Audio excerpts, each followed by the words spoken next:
एक ऐसा इंडियन शख्स जो कभी किंग ऑफ गुड टाइम्स कहलाया जाता था। अपने वक्त में वो महाराजाओं वाली जिंदगी गुजारता था।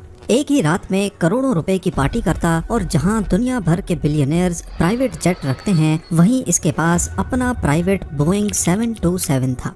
लेकिन आज उसका नाम इंडियन हिस्ट्री में किए जाने वाले सबसे बड़े फ्रॉड केस से जोड़ा जाता है। जी हाँ, हम बात कर रहे हैं विजय माल्या की। किंगफिशर वो नाम था जिसने उसे हर उस चीज का मालिक बनाया जिसे एक आम आदमी सपने में देखता है। लेकिन आखिर में ऐसा क्या हुआ जो यही नाम इसे पूरी तरह से ले डूबा। 1955 में विजय माल्या का जन्म एक रईस घराने में हुआ और बचपन से ही उसने अपनी लाइफ में सिर्फ पैसा ही पैसा देखा। फादर विट्ठल माल्या के पास पैसे की कोई कमी नहीं थी क्योंकि इंडिया की ज्यादातर लिकर इंडस्ट्री पर उनका कंट्रोल था।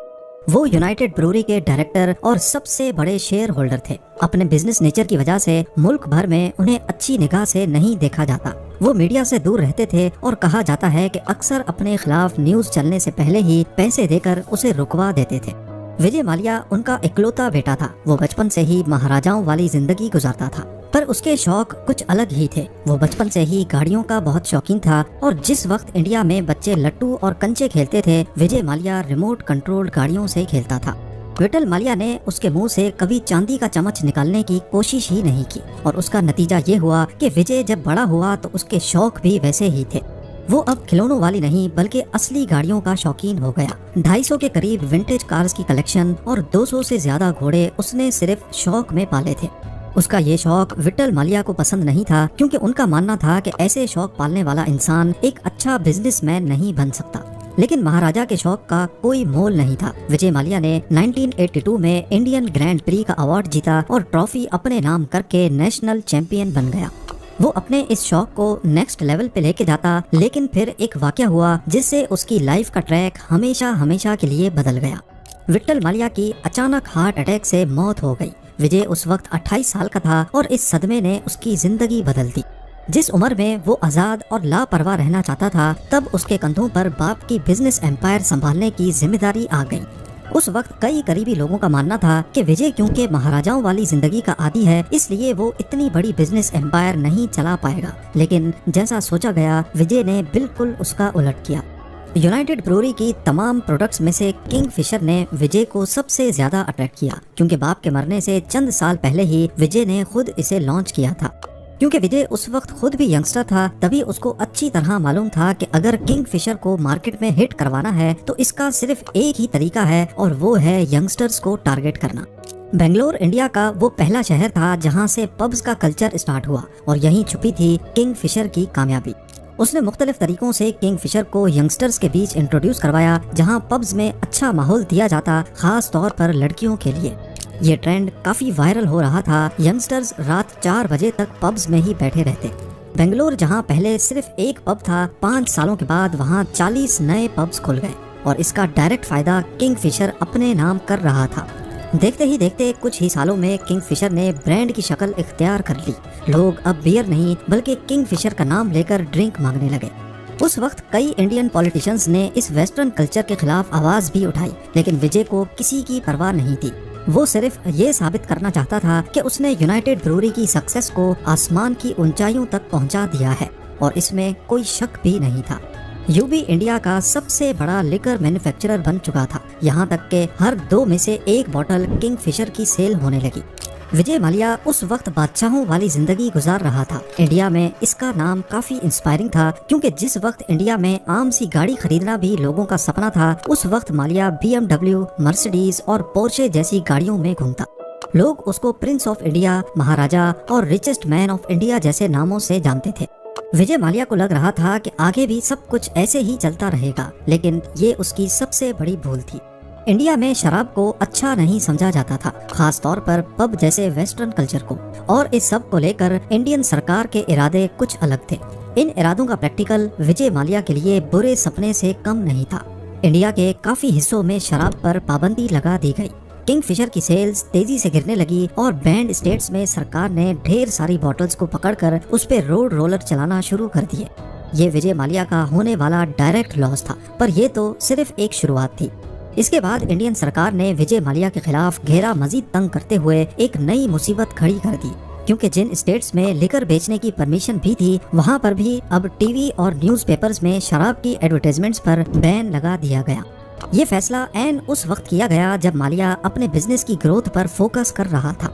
इस मोड़ पर किंगफिशर की एडवर्टाइजिंग का ऐसा तरीका अपनाया गया जिसे सरोगेट एडवर्टाइजिंग कहते हैं। ये एडवर्टाइजिंग टेक्निक दुनिया भर में खास तौर पर उन प्रोडक्ट्स के लिए इस्तेमाल होती है जिनकी एडवर्टाइजिंग पे बैन लगा हो। इसमें कोई भी ब्रांड अपनी प्रोडक्ट को दूसरी प्रोडक्ट की आड़ में मार्केट करता है जिनकी सेल पर कोई रिस्ट्रिक्शन नहीं होती। अब किंगफिशर इंडिया में जाना माना ब्रांड तो था ही, इसलिए विजय माल्या ने किंगफिशर मिनरल वाटर और सोडा वाटर लॉन्च किए और उनकी एडवर्टाइजिंग करने लगे। भले ही वो एड पानी का था, लेकिन सबको मालूम था कि ये किस चीज की मार्केटिंग है। 1996 में जब वर्ल्ड कप इंडिया होस्ट कर रहा था, तब भी किंगफिशर ने एक वायरल एडवर्टाइजिंग का सहारा लिया और अपनी टारगेट ऑडियंस तक आवाज पहुंचाई। वो किंगफिशर को एक नेशनल ब्रांड बनाने में कामयाब हो चुका था, एक ऐसा ब्रांड जिसका नाम हर दूसरा आदमी जानता था। विजय माल्या हर एज ग्रुप के लोगों को टारगेट करने का हुनर सीख चुका था। उसने हर उस छोटे बड़े इवेंट को स्पॉन्सर करना शुरू कर दिया जहां मीडिया की प्रेजेंस होती थी, और इस तरीके से ना चाहते हुए भी मीडिया पर किंगफिशर का नाम चल जाता। बाद में किंगफिशर कैलेंडर भी लॉन्च किया गया जिसमें इंडियन मॉडल्स के फोटोशूट का कंपटीशन करवाया जाता। इस कैलेंडर के जरिए बॉलीवुड के कई बड़े नामों का जन्म हुआ, जिसमें दीपिका पादुकोण, जिन्होंने 2006 में कैलेंडर गर्ल का टाइटल जीता और 2008 में उनकी पहली मूवी रिलीज हुई। इसी तरह कतरीना कैफ और नरगिस फखरी जैसे नाम भी इसी कैलेंडर की वजह से उठे। किंगफिशर कैलेंडर के लिए मॉडल्स विजय माल्या खुद ही चुनता था और ये कैलेंडर 2003 से शुरू होकर अगले 19 सालों तक चलता रहा। माल्या ने इंडिया में पीने का कल्चर इस हद तक एडवर्टाइज किया जिसका अंदाजा लगाना भी काफी मुश्किल है। कोई ऐसी चीज नहीं थी जो उसके पास ना हो, दौलत, शोहरत और सबसे बढ़कर एक ऐसा ब्रांड जो सोने के अंडे देने वाली मुर्गी से कम नहीं था। एक पावर की कमी थी, वो भी उसने पॉलिटिक्स ज्वाइन करके पूरी कर ली। उसको सिर्फ एक चीज बहुत खराब लगती थी और वो था उसको दिया गया एक ऐसा नाम जो उसके प्रोफेशन से जुड़ा था। जी हाँ, शराब का बेताज बादशाह या फिर लिकर बैरन। अंदर ही अंदर माल्या को ये चीज खा रही थी कि इंडिया में उसे अच्छी नजरों से नहीं देखा जाता। बेशक सब उसके आगे पीछे घूमते हैं, लेकिन वो भी जानता था कि ये सब पैसे का कमाल है। विजय माल्या को एक ऐसा नाम कमाना था जो उसे समाज में इज्जत दे सके, इसीलिए उसके दिल में एक खतरनाक प्लान बन रहा था। एक ऐसा प्लान जो विजय माल्या का किंग ऑफ गुड टाइम्स का टाइटल छीनने वाला था। 2004 में विजय माल्या ने 12 एयरबस A320 खरीदे जिनकी वैल्यू $240 मिलियन थी और किंगफिशर के नाम से ही एक लग्जरी एयरलाइन लॉन्च करने की अनाउंसमेंट कर डाली। वो आम आदमी का फ्लाइंग एक्सपीरियंस अपग्रेड करना चाहता था। एयरलाइन के कमर्शियल में बताया गया कि वो फ्लाइट अटेंडेंट्स नहीं बल्कि मॉडल्स हायर करते हैं।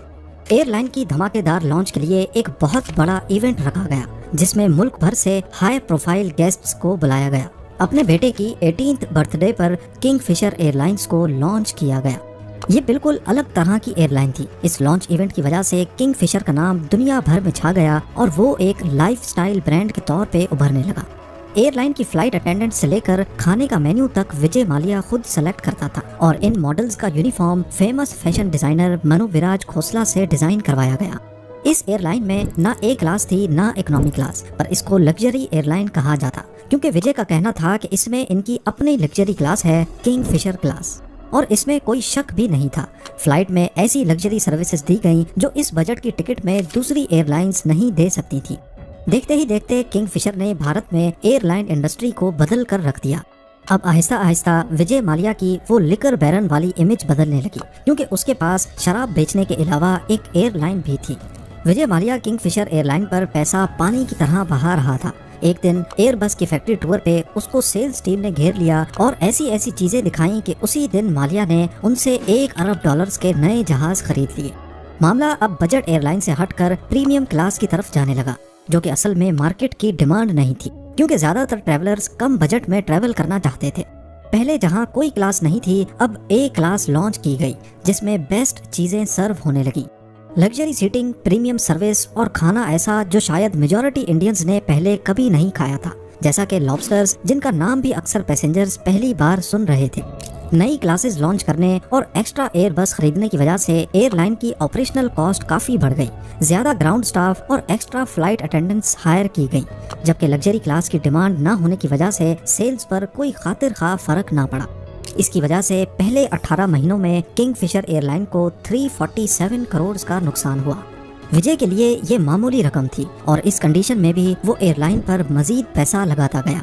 किंगफिशर एयरलाइन पहले सिर्फ डोमेस्टिक फ्लाइट्स चलाती थी और विजय माल्या को इंटरनेशनल फ्लाइट्स लॉन्च करने की बहुत जल्दी थी। लेकिन मसला ये था कि कोई भी एयरलाइन इंटरनेशनल फ्लाइट्स तब तक लॉन्च नहीं कर सकती जब तक डोमेस्टिक फ्लाइट्स में उसको 5 साल का एक्सपीरियंस ना हो जाए। लिहाजा उसने जल्दी के चक्कर में एयर डेक्कन नाम की एक दूसरी एयरलाइन खरीद ली। एक तो ये सौदा मार्केट प्राइस से काफी ज्यादा पैसों पर हुआ और ऊपर से ये लोन का पैसा था जो विजय माल्या ने इंडिया के बैंक से लिया था। उसका प्लान सिंपल था कि लोन का पैसा लो, एयरलाइन में लगाओ और रिटर्न पाने पर लोन चुका दो। कहने को तो बहुत सिंपल बात है, लेकिन असल में ये एक ऐसा जाल था जिसमें सबसे बड़ी कंडीशन रिटर्न मिलने की थी। बहरहाल किंगफिशर अब एक इंटरनेशनल एयरलाइन बन चुकी थी और पैसेंजर्स भी काफी खुश थे, लेकिन अंदर ही अंदर एयरलाइन कर्जों तले दबती चली गई। जिस वक्त ये सारे मामला चल रहे थे उसी वक्त विजय माल्या फार्मूला 1 की टीम खरीद रहे थे। इसके अलावा उन्होंने क्रिकेट की टीम्स खरीदी जो कि उनका अपना शौक था, ये जानते हुए भी कि उनकी एयरलाइन पर कर्जे का पैसा लगा हुआ है। उसके बाद कुछ ऐसा हुआ जिससे सिर्फ इंडिया ही नहीं बल्कि पूरी दुनिया की एयरलाइंस मुश्किल में पड़ गईं। 2008 में अमेरिकन मार्केट में रिसेशन आ गया, स्टॉक मार्केट्स क्रैश हो गईं, फ्यूल प्राइसेस बढ़ गईं और लोगों की परचेजिंग पावर कम हो गई। जब भी रिसेशन आता है तो लोग अपने खर्चों को लगाम लगा लेते हैं, जिसमें फालतू का ट्रैवल सबसे पहले मारा जाता है। अब क्योंकि यूएस डॉलर्स एक इंटरनेशनल करेंसी है, इसी वजह से इसका असर पूरी दुनिया पर पड़ता है और इस बार भी ऐसा ही हुआ। फ्यूल प्राइसेस में 3 गुना इजाफा हो गया। कंपनीज ने अपने ट्रिप्स कैंसिल किए जबकि टूरिस्ट ने कम। इस सिचुएशन में सिर्फ वही एयरलाइन सरवाइव कर सकती हैं जो ख्वामख्वाह के फजूल खर्चे नहीं करती। पर किंगफिशर एयरलाइन तो फेमस ही अपने एक्स्ट्रावेगेंट खर्चों की वजह से थी। उन्होंने रिसेशन में भी अपने खर्चे कम नहीं किए। उनके रेट्स दूसरी एयरलाइंस के मुकाबले में कम थे और सर्विसेज बहुत आला। इस बात में कोई शक नहीं था कि किंगफिशर एयरलाइन बुरी तरह लॉस में चल रही है और इसका भांडा एक न एक दिन फूटना ही था। जब ये भांडा फूटा तो वो नए पोल भी खोल बैठा। 12 सितंबर 2011 को एक कैनेडियन रिसर्च फर्म की तरफ से रिपोर्ट पब्लिश होती है जिसका टाइटल था पाई इन द स्काई। इस रिपोर्ट में जो कुछ पब्लिश किया गया उसने किंगफिशर एयरलाइन के सारे कच्चे चट्टे खोल कर रख दिए। असल में एरिटास नामी इस रिसर्च फर्म ने देखा कि जिस वक्त दुनिया की तमाम एयरलाइंस घाटे में जा रही हैं, उसी वक्त किंगफिशर की फ्लाइट्स आधी खाली जाने के बावजूद भी लोगों को शानदार सर्विसेज दे रही हैं। जब उनको मामला गड़बड़ लगा तो उन्होंने जांच पड़ताल शुरू कर दी। मालूम पड़ा कि किंगफिशर एयरलाइन के खर्चे उनकी सेल्स से भी ज्यादा थे और ये रिपोर्ट तब मजीद इंटरेस्टिंग हो गई जब उसमें ये बताया गया कि ये सारे खर्चे असल में लोन के पैसे हैं जो किंगफिशर ने मुख्तलिफ बैंक से लिए थे। अक्टूबर 2009 में IDBI जो कि एक पब्लिक सेक्टर का बैंक है, उन्होंने किंगफिशर को $200 मिलियन का लोन दिया। अब नॉर्मली जब भी कोई बैंक लोन देता है तो वो पहले तसल्ली करता है कि जिसको लोन दिया जा रहा है वो वाकई लोन चुका भी पाएगा या नहीं, जिसके लिए वो कोई श्योरिटी भी रखते हैं। लेकिन विजय माल्या ने बैंक को झूठे डॉक्यूमेंट्स दिखाकर बताया कि कैसे आने वाले वक्त में उनको इतना फायदा होगा और वो ये सारे पैसे वापस कर देंगे। अब क्योंकि उस वक्त किंगफिशर और विजय माल्या का बड़ा नाम था, इस वजह से बैंक ने सिर्फ नाम पर ही ये सारा लोन पास कर दिया, जो कि एक बहुत ही गैर जिम्मेदाराना हरकत थी। 2009 और 2010 में किंगफिशर एयरलाइन ने टोटल जितने भी खर्चे किए थे वो या तो लोन लेकर किए या फिर क्रेडिट पर सर्विस लेकर, जिसका फिगर $7 अरब तक रिकॉर्ड किया गया। वेरिटास की इस रिपोर्ट ने पूरे भारत में तहलका सा मचा दिया क्योंकि इसमें साफ साफ लिखा था कि किंगफिशर दिवालिया होने के करीब है। इस रिपोर्ट के बाद किंगफिशर को क्रेडिट पे फ्यूल मिलना बंद हो गया और तो और नौबत यहाँ तक आ पहुँची कि केटरिंग सर्विस जो पैसेंजर्स के लिए बेहतरीन खाना प्रोवाइड करती थी, उनको भी कई महीनों से पैसे नहीं मिले और उन्होंने भी मजीद खाना देने से इनकार कर दिया। ये किंगफिशर एयरलाइन और विजय माल्या के लिए बहुत मुश्किल वक्त था। इस दौरान फ्लाइट्स में पैसेंजर्स के लिए खाने की शॉर्टेज होने लगी और एक मौके पर फ्लाइट अटेंडेंट्स ने अपना खाना भी पैसेंजर्स को ऑफर किया। इसके बाद वो दिन भी आ गया जब किंगफिशर एयरलाइंस के स्टाफ की सैलरीज भी बंद हो गई।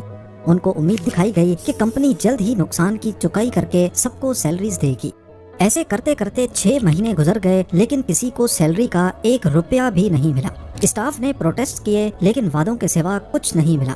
अफसोस की बात ये थी कि जब ये सब कुछ चल रहा था, 900 एम्प्लॉइज को 6 महीनों से सैलरीज नहीं मिली थी, उसी वक्त विजय माल्या एक फार्मूला 1 टीम और क्रिकेट टीम चला रहे थे। बेशक उस वक्त किंगफिशर एयरलाइन के पास पैसे नहीं थे, लेकिन विजय माल्या के पास थे। उसके शाहाना लाइफस्टाइल में किसी किस्म की कमी नहीं आई और ये सब जब किंगफिशर के एम्प्लॉयज देखते तो उनका खून मजीद खोलने लगता। इसी बीच मुंबई के इनकम टैक्स डिपार्टमेंट ने टैक्स न देने पर 2 मरतबा किंगफिशर एयरलाइंस के बैंक अकाउंट सीज कर दिए। 2012 की शुरुआत में किंगफिशर के आधे से ज्यादा जहाज ग्राउंड हो गए और ये अपना टॉप इंडियन एयरलाइन का टाइटल भी खो बैठी। अक्टूबर 2012 में directorate general of civil aviation ने किंगफिशर का लाइसेंस सस्पेंड कर दिया और ये किंगफिशर एयरलाइन का आखिरी दिन था। विजय माल्या ने 17 इंडियन बैंक से टोटल 9,000 करोड़ रुपयों का लोन लिया था। इनमें से ज्यादातर पैसा पब्लिक सेक्टर बैंक्स का पैसा था, यानी ये अवाम का पैसा था। लोन वापस ना मिलने पर बैंक्स ने विजय माल्या के खिलाफ केस फाइल किया, जिसमें बताया गया कि विजय माल्या एक विलफुल डिफॉल्टर है, यानी उसने जानबूझकर बैंक से तब लोन लिया जब उसको मालूम था कि उसकी एयरलाइन डूब रही है। इस सारे मामले को लेकर सीबीआई और इन्फोर्समेंट डायरेक्टरेट ने भी इंक्वायरी की, जिसमें ये मालूम हुआ कि लोन लेते वक्त विजय माल्या ने फेक डॉक्यूमेंट्स दिखाकर बैंक से लोन लिए थे। और इन्वेस्टिगेशन में इस चीज के भी सबूत मिले कि जो पैसा किंगफिशर एयरलाइन को बचाने के लिए लिया गया था वो असल में उसने अपनी पर्सनल लग्जरीज और यूबी के दूसरे बिजनेस में इन्वेस्ट किया। ये सारी बातें तो रही एक तरफ, दूसरी तरफ विजय माल्या के खिलाफ लोगों का गुस्सा तब मजीद बढ़ गया जब उसने इन हालात में भी अपनी 68th बर्थडे गोवा में बड़ी शान के साथ सेलिब्रेट की, जिसमें फेमस सिंगर एनरिके इग्लेसियस को बुलाया गया। इस पार्टी में होने वाले दूसरे खर्चे हटाकर एनरिके की कॉर्पोरेट इवेंट में आने की फीस ही सिर्फ $1.5 मिलियन थी। यानी एक अंदाजे के मुताबिक इस पार्टी में होने वाले खर्चे का सिर्फ 20% देकर वो कम से कम अपने एम्प्लॉयज की 6 महीने की सैलरी पे कर सकता था, जो उस वक्त बड़ी मुश्किल में थे। जब विजय माल्या के खिलाफ इंडिया में लीगल कार्रवाई शुरू हुई तो वो 2016 में इंडिया छोड़कर यूके चला गया। इंडियन अथॉरिटीज ने उसके पासपोर्ट को कैंसिल कर दिया और उनके खिलाफ एक्स्ट्राडिशन के लिए यूके गवर्नमेंट के पास रिक्वेस्ट भेज दी। इंडियन गवर्नमेंट चाह रही थी कि मलाया को वापस लाया जाए ताकि उसका ट्रायल इंडिया में हो सके। यूके कोर्ट्स में एक्स्ट्राडिशन केस काफी लंबा चला, लेकिन दिसंबर 2018 में यूके कोर्ट ने डिसाइड किया कि विजय माल्या को इंडिया वापस भेजा जाए, जिस पर मलाया ने यूके कोर्ट के फैसले के खिलाफ अपील की। दूसरी तरफ इंडियन कोर्ट्स में विजय माल्या के खिलाफ इंसॉल्वेंसी के केस चल रहे थे और इसकी जजमेंट भी आ चुकी थी, जिसके तहत उसकी प्रॉपर्टीज को सीज करने का ऑर्डर दिया गया। इन्फोर्समेंट डायरेक्टरेट ने उसके इंडियन और इंटरनेशनल एसेट्स को फ्रीज कर दिया ताकि बैंक्स को रिकवरी की जा सके। मलाया की लग्जरी कार्स, बेंगलोज और यूबी के कंपनी शेयर्स को ऑक्शन के लिए रखा गया। विजय माल्या ने कई बार इंडियन कोर्ट्स और बैंक से सेटलमेंट की कोशिश की, लेकिन कोई सक्सेस नहीं मिली। किंगफिशर एयरलाइंस के कोलैप्स के बाद विजय माल्या का पब्लिक इमेज काफी खराब हो गया। उस पर मीडिया और लोगों ने काफी क्रिटिसाइज किया, स्पेशली क्योंकि वो यूके में लग्जरी लाइफ जी रहा था, जबकि इंडिया में उसके ऊपर कर्जा चुकाने का दबाव था। अभी तक विजय माल्या की लीगल टीम उसको बचाए हुए है, लेकिन इंडिया में उसको वापस लाने की कोशिशें अभी तक चल रही